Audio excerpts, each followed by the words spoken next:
हायस्त्री कुठे तू? अरे काना, तुझ्या गोड मधुर वासूच्या आवाजाने माझे तन्मन हरपलंय. अरे हायस्त्री कुठे तू? अरे काना, मी तुझ्या प्रेमात पडले आहे. अरे हो रे काना, तुझ्या खरंच प्रेमात पडले आहे. आपली भेट झाली याचं खूप समाधान आहे. मला आता निघायला हवं. येते मी.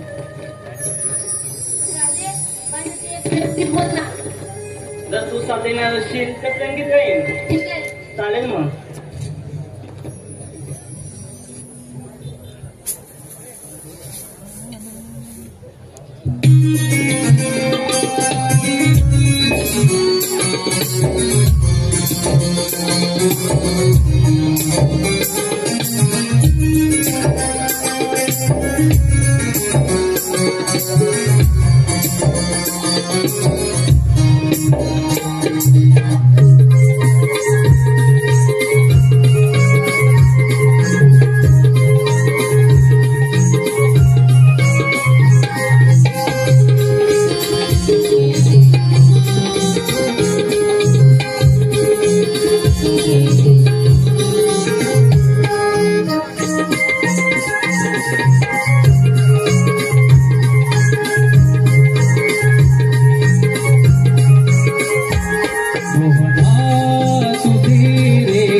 विसरले